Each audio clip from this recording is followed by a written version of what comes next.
Good afternoon. Today we're going to talk about branding yourself as an academic, what that really means, why it matters, and how you can do it in ways that support your career goals. My goal for this session is for you to leave with a clear understanding of academic branding, clarity around your professional identity, and actionable steps for managing your reputation.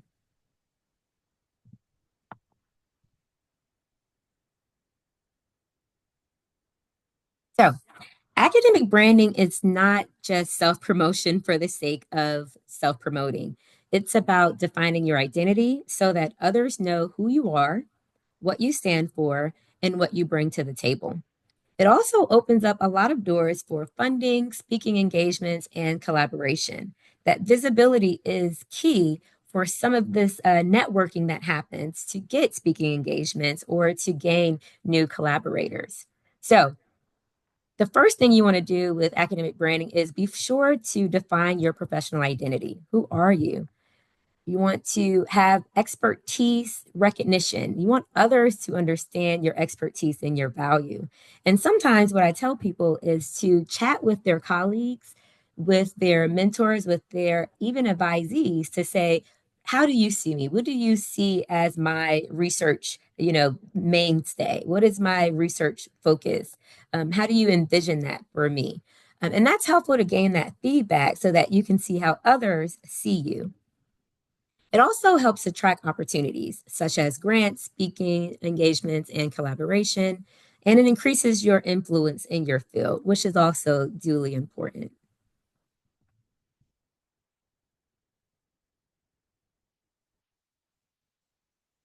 Your academic brand is essentially built on four pillars.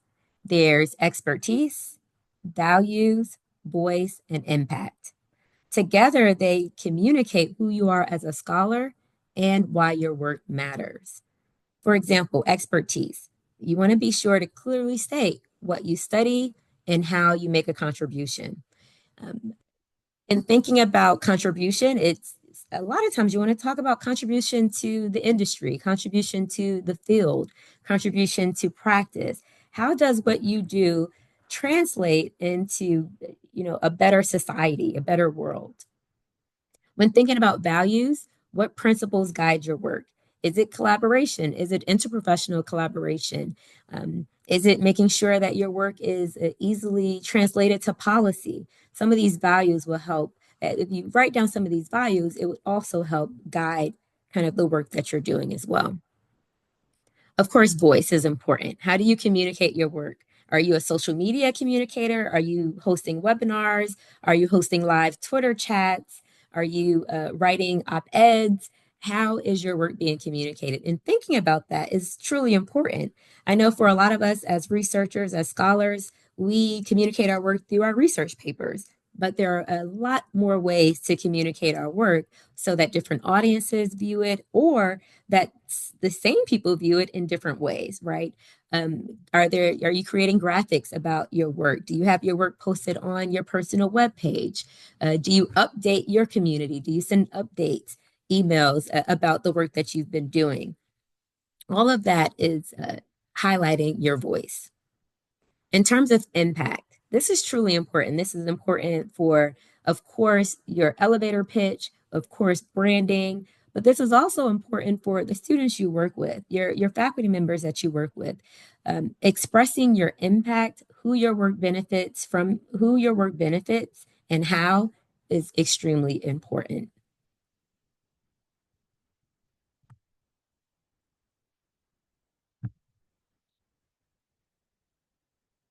A strong academic brand is important. Here are just some kind of generic, strong academic brands. And I want you to notice how they're focused and recognizable. Even if your work spans multiple areas, it's about having a clear narrative. For example, I bet you can probably think about someone in your sphere of influence, someone that you do research with, someone that you know of, who you would recognize as a community engaged scholar. If you're able to think of that person, that means they have a strong academic brand. There's probably someone you can think of in your network or even, right outside your network That's a qualitative researcher, is a qualitative methodologist. If you can think of that person, that means they have a strong academic brand. That means people know them for that work, for being a methodologist.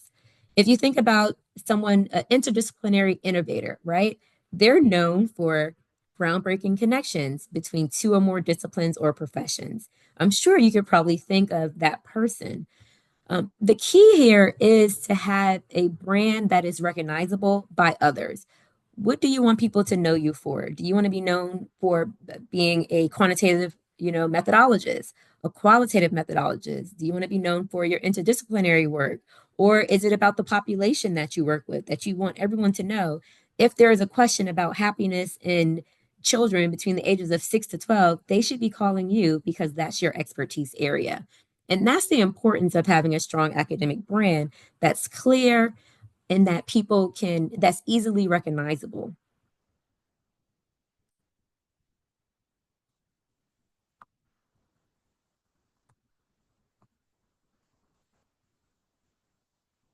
Visibility and reputation management. Okay. This part sometimes is a bit difficult for some researchers, some scholars. The idea of self promotion, right? Managing your brand requires maintaining visibility, but in the right ways. You have to be intentional about where you show up, whether it's through publications, media, or public talks, and you want consistency.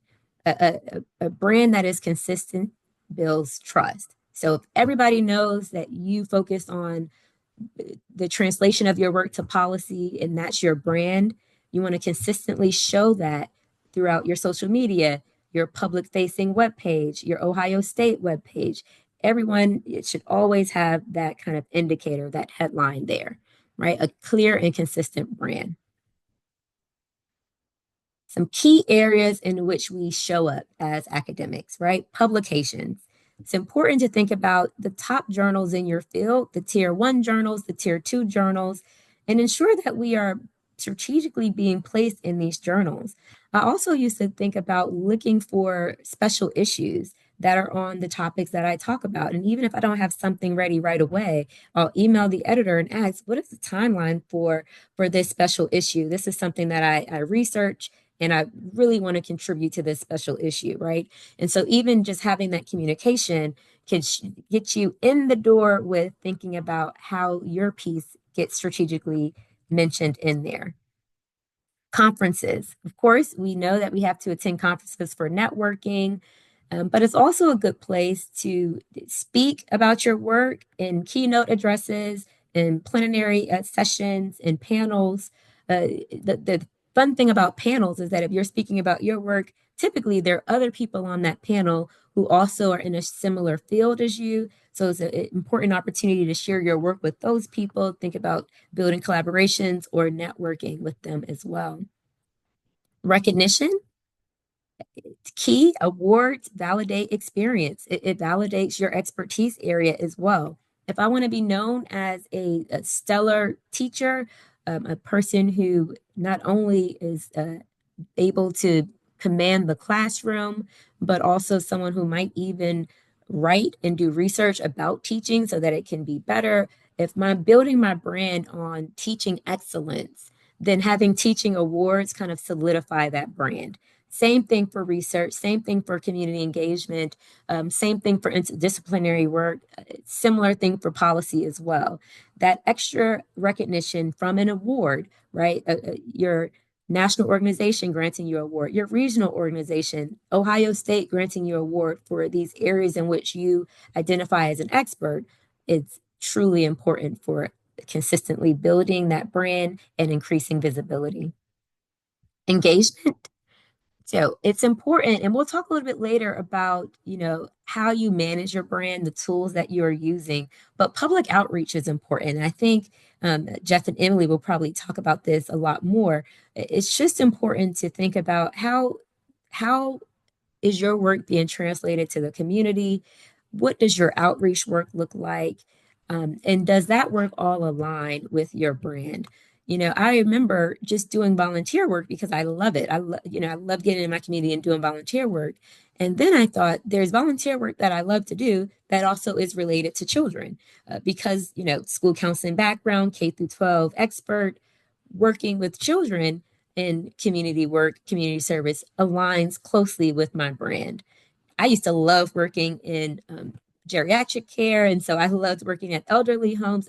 That's fantastic as well, community engagement, not necessarily truly aligned with my brand. And so just kind of even rethinking some of the stuff that we just do because we love it. Is there ways in which we can align that with the work that we're doing as well? Of course, media presence is important. I think, again, Jeff and Emily will probably talk about this a bit more, but we have a comms and marketing team that can also just support that work in helping you with developing your media presence, how to do it, as well as helping you get some opportunities for media presence.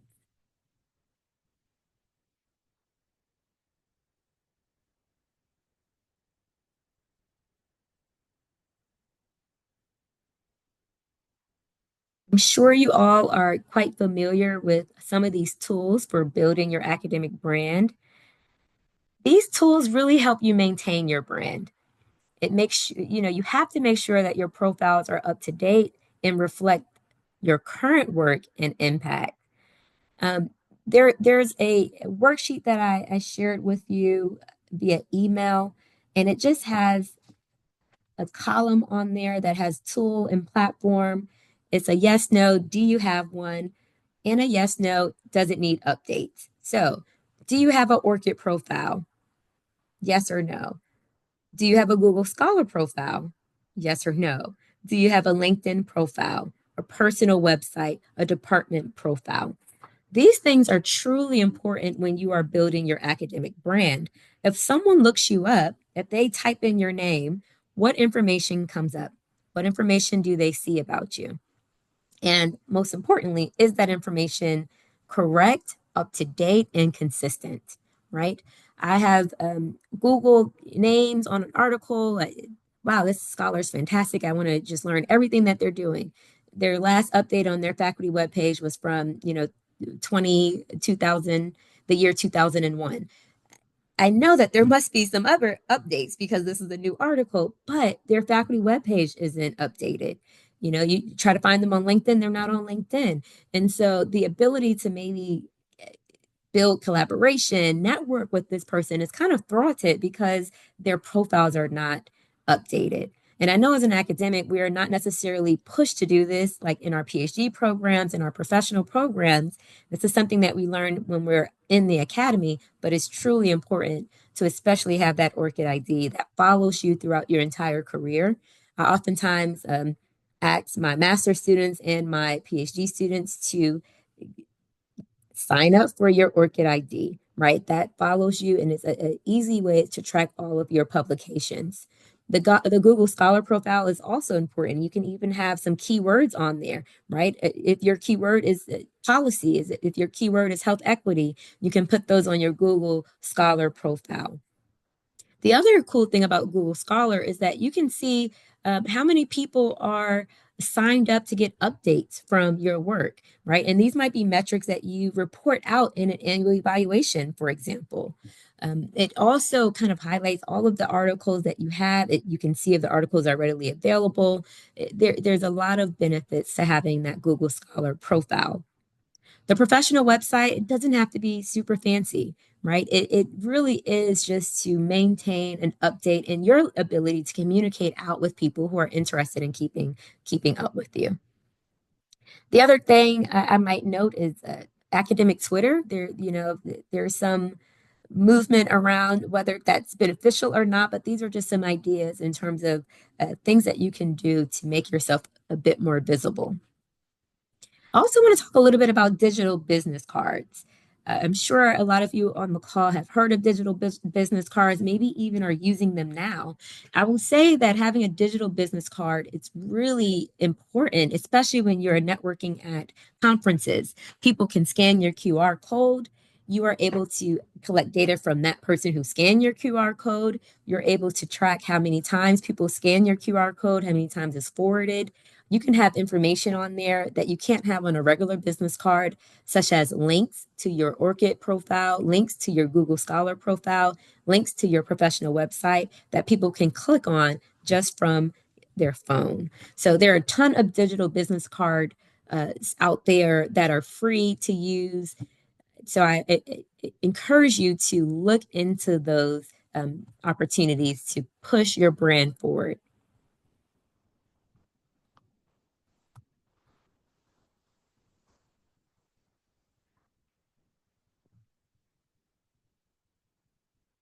Of course, creating your elevator speech is important. I'm sure you all have heard this before. Your elevator pitch should be about 30 seconds long. It should identify the core research areas, something unique about your approach, and your impact.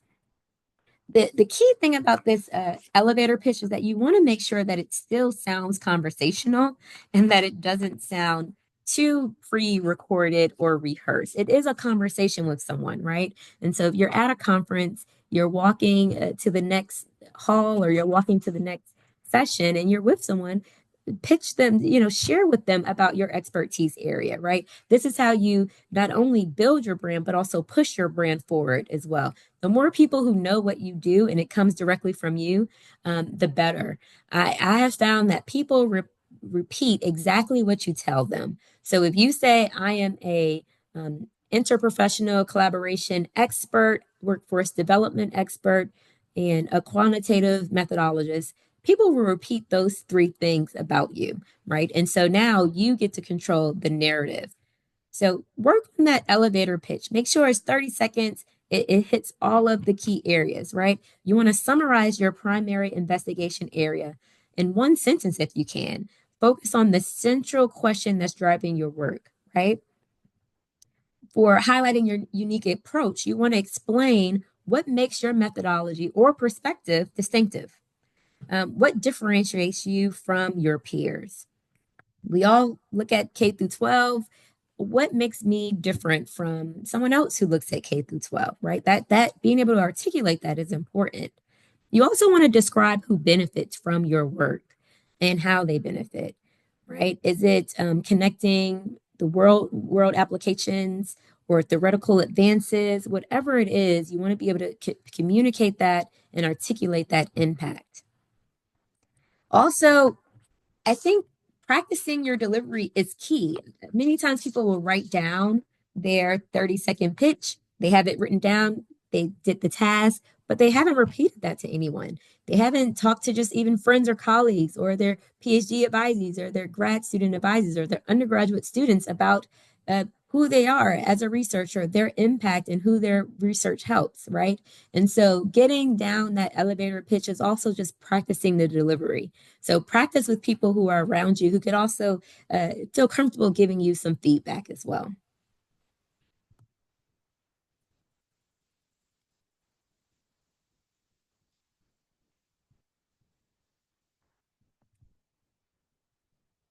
So your action plan. You want to start with small, concrete steps. Define your expertise and your values. Pick a few awards or recognitions to aim for. And make sure your online presence is polished and aligned with your goals.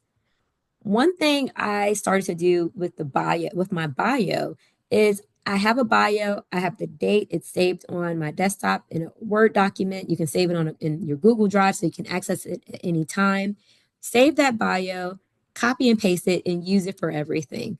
What some people do is, every time you're asked for bio, you might kind of create one for this, or create one, right? You create one for this organization, you create one for this media blast. Use the same bio so that the message is consistent, right? In your online presence, have the same keywords across all of your online presence so that the message is consistent. These pieces are truly, truly important. And so you have it kind of broken down here. We kind of chatted about all of these pieces, but defining your core elements, target strategic opportunities. So thinking about those awards, update your digital presence, ensure photos and bios reflect your current focus, right? For a really long time, I used my photo from my first university job, and I wore blue because the university colors were blue.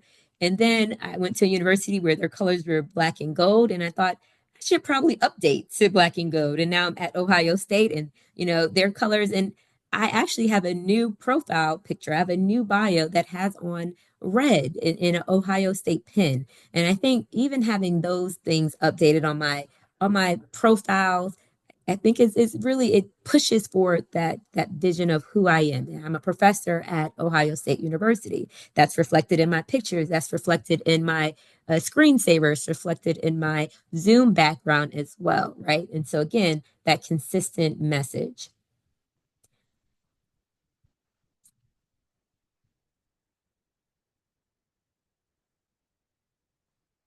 Talk a bit about common branding mistakes to avoid. And I feel like we kind of chatted through some of these already, but just to bring this point home, inconsistent messaging is a challenge, right? Presenting vastly different personas across platforms confuses your audience. You want to maintain core themes while adapting to each context. That adaptation part is important, right? Even though I might have moved from different universities, even though I'm presenting or I'm a keynote at different conferences, there's some key elements that of my identity that stay the same. Overextending your focus. I am guilty of this as well, of having many interests, right? Things that I'm just excited about. And as soon as I solve one problem, there's another one, and I'm just really thrilled about that. Thinking about an umbrella that ties these things all together is important, but also claiming expertise in too many areas can dilute your brand. So build that depth before breadth in your reputation. When you're talking about your expertise area and your focus, people will be looking for the evidence that backs that up, right? And so if I say I'm an expertise in X area, but I don't have any publications in that area yet, but I'm an expertise because I really love this area. I have done my own self research in that area. Perhaps instead of expertise, I might say this is a budding interest of mine, right? Versus saying I'm an expert in this area. Be sure that you have uh, the content to back up that expertise claim. Neglecting maintenance. So we talked about this before, but one thing that I want to say is think about having or scheduling quarterly reviews of your online presence. What is out there about you? Google yourself. What is out there about you? Look at your Google Scholar profile as well. I have had publications um, assigned to me that weren't me, right? And so just making sure that you are cleaning up that stuff to reviewing so that you are able to clean that up when that happens. And of course, improper self promotion. We don't want to do that. So aggressive self marketing can backfire. You want to balance sharing about yourself with also sharing the things that you're doing that are tangible that people can see, right? So I can say I'm an expert in all these areas, but what's even more helpful is me saying I'm an expert in, XYZ area. And here goes one of our newest publications in that area. You also want to give credit where credit is due, right? Talk about the people you're mentoring, talk about your collaborators as well. People will be able to see that on the publications. If you say, my latest publication, uh, but you don't add in me and my collaborators' latest publication. It's great to have collaborators. You have a team that believes in the work that you're doing. You have a team that you're guiding in this important area. So talk about your collaborators as well, just as much as you talk about and self-promote yourself, right? Promoting the people you work with around you also supports the building of your brand. All right. I'm going to transition here to discussing OSU resources, and I'm going to turn it over to Jeff and Emily. All right, great, thank you. I'm gonna start here, and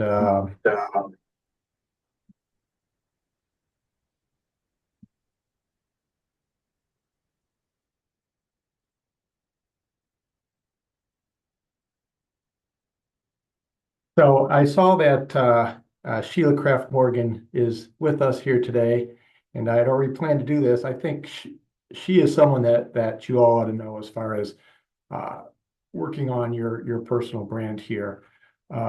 She is the research impact librarian, And this website here, you can see guides.osu.edu/research impact is just a great resource for you as far as finding out information on how to do many of the things that have already been discussed here, such as working on ORCID, your Google Scholar work. All of that can be done with Sheila's help here. So definitely check her website out and make use of this excellent resource. So Sheila, I hope you get plenty of new business here because of this. So the one other thing that is a little bit, Emily and I concentrate mostly on working with the news and the media. But one other thing that I wanted to add here that I think is helpful, that is the Ohio Innovation Exchange. If you're not familiar with this, you see it's an initiative of the Ohio Department of Higher Education. And what that does is connect faculty members from universities across the state with partners outside of academia, or it could be within academia as well. But mostly, if you do something that could be of use to corporations here in Ohio or nonprofits, set up an account here in the Ohio Innovation Exchange. I think that will be something that will be, I think, very helpful as far as promoting yourself and your brand. And I think there's a lot of people that don't know about this yet. So I would certainly do that as well. I want to I was going to talk a little bit more about ORCID and Google Scholar, but I think that's already been discussed enough here. So I'm going to turn it right over to Emily to talk a little bit about our office, and then I will come on at the end for some more information. I also, have been following the chats, and so we'll definitely answer some of those questions here at the end as well. So, Emily, if you want to take it over, please go right ahead. Okay, hello everybody. So I'm gonna share my screen. So what I wanted to do is walk you through some of our channels. I hope I'm doing this properly. Honestly, I don't do it very often. So, um, so this is Ohio State News. So this is our office's main channel. Years ago, we used to just have an archive of all our news releases, but we, about 10 years ago, decided to turn ourselves into a small newsroom where we have a team. So Jeff and Tatiana Woodall and I are research science writers in this office. And then we have three writers who write about institutional news, academic priorities, accessibility, affordability, university business, but also faculty innovations that are not published research, teaching projects, programs, grant funded opportunities. So we cover both sides of, so we aren't only about science and research, but that's what Jeff and I do. So basically, our bread and butter of writing about faculty research is a published paper, or in some cases also a presentation at a scientific conference. We have many more publications now than we could ever possibly write about, but we break ourselves. So I write about life sciences, Jeff writes about social sciences, and then our colleague Tatiana writes about physical sciences and technology. And we try to write engaging news stories, but they're also issued as press releases and they appear on Ohio State News. But also for the college community, every college these days has a communications team usually. And those are great places to go if you have a grant announcement, a new award, something you'd like to feature internally, or we encourage people to make use of their communications operations in the colleges and units because they are right there with you and they love content for all their various audiences. Our main audience is the general public, plus, and then we do, are often seeking media attention. And I'm trying to, I had a question. I wanted to let you know. So I'll just show you a sample of a research story that we had recently. We use headshots from faculty pages and we use hyperlinks to faculty pages. So that's an example of why it's important to keep those up to date. Um, and also I have Google Scholar alerts for a number of faculty in my beat area so I can see when they have new publications.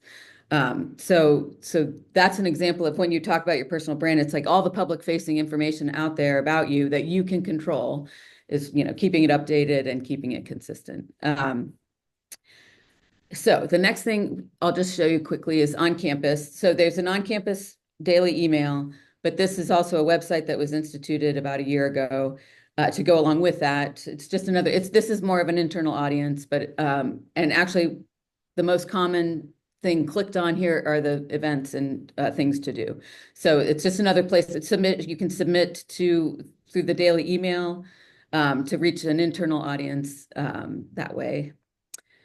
We also have a faculty experts database, and we currently have 475 experts in here. That's not capturing anybody by any stretch.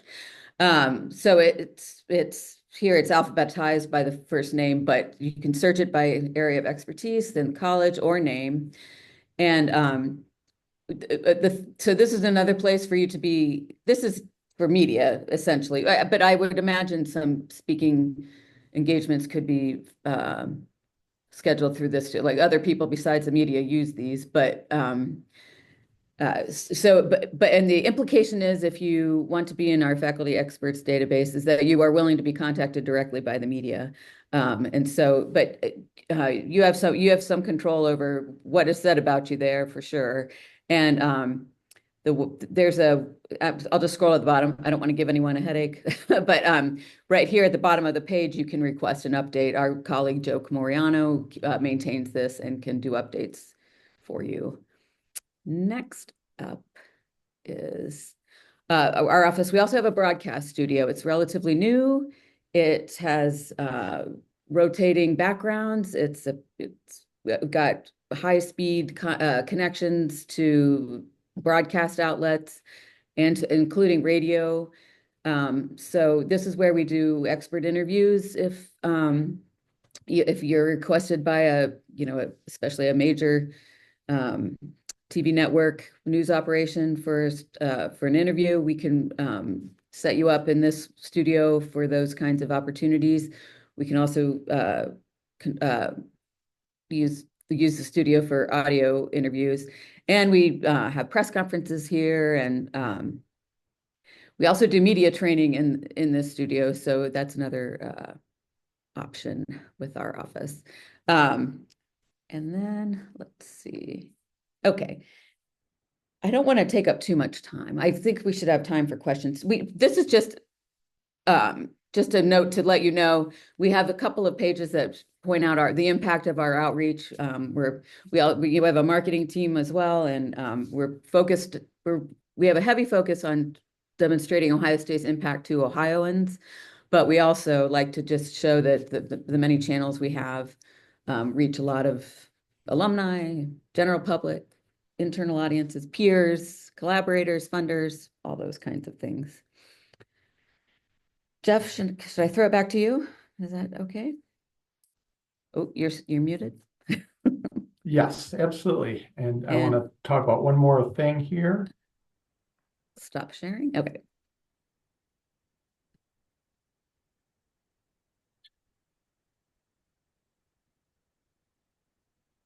So one more thing I want to say about our impact here is that we have one of the things that we keep track of here, and I'm sure a lot of you heard of altmetric scores for research that is done here, and that's one of the things we track, and one of the things that we have demonstrated that our efforts really help here. Here's another story that was recently done by our Tatiana again. We're giving her all the props here. This one is on a new virtual reality system that allows you to taste foods in the virtual reality environment here. And it got, because of this press release that we sent out, got huge uh, coverage. And basically, we found that altmetrics says that if you have an altmetric score for a paper that's over 20, you're doing better than most research here. And this one uh, that we did there has an altmetric score now of 675. So that is absolutely huge. Now you can find out your altmetric scores for your papers here too.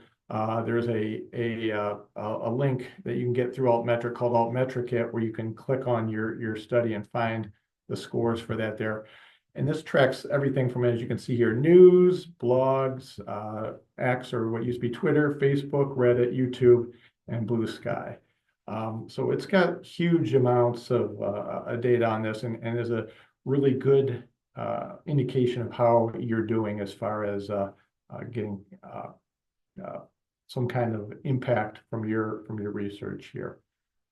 One other thing that I wanted to discuss that I think is a really great way to promote your work, if appropriate, is this website called The Conversation. And The Conversation is a site that designed designed for faculty members to write about their research for the general public here. This is a nonprofit organization that's funded by universities and by some nonprofits. Ohio State is a founding member of The Conversation. Anybody can write for this. Any faculty member can write for this, even if your university is not a member. But because you work at Ohio State, you get a little bit better service, frankly, because we are members. That doesn't mean what you do here is you pitch an article idea, and then they decide whether it fits in what they want, and then it's also can be republished by media sites, and often are everywhere from CNN to the Washington Post, Scientific American, republish some of these articles that are in here. What they're looking for, these are not like truly op-eds. They're not looking for opinion pieces. They're looking more for analysis. They want everything to be backed up by actual research. But you know, as you can see here, this top one, someone talking about their research on culture in animals, measles cases, can animals make art, high school sports, losing athletes to private clubs. So that anything across the board can be written about here. Again, it's not automatic that whatever you pitch them will be published, but if you have a good idea, they're definitely interested in it. You can Ohio State, as you can see, we've now had 219 people from Ohio State have written for that for the conversation. They've written 433 articles. So you see some of them have written more than one, and they've been read more than 17 million times. So it's a huge deal. And I'll be glad to talk to any of you who are interested in this and give you more information on how you can participate in this. Just let me say, there's also one other site here. You can see this at conversation.com/US/who we are. It tells you a little bit more about what they do and what exactly they're looking for. And I think this is a good resource as well. Again, if you miss any of this, please, I'm more than happy to help anyone who has any kind of interest in this and give you more information. So that's basically the what I have here for you. I'm gonna, oops, sorry. Get rid of that. And I'm gonna stop sharing my screen. And I think we can, Kepri, if it's okay, I think we can start answering questions now. Is that okay? Absolutely. I'm going to pause or stop the recording here, And yeah, let's open it up for questions. I was answering a few in the chat, but please come off mute and ask questions.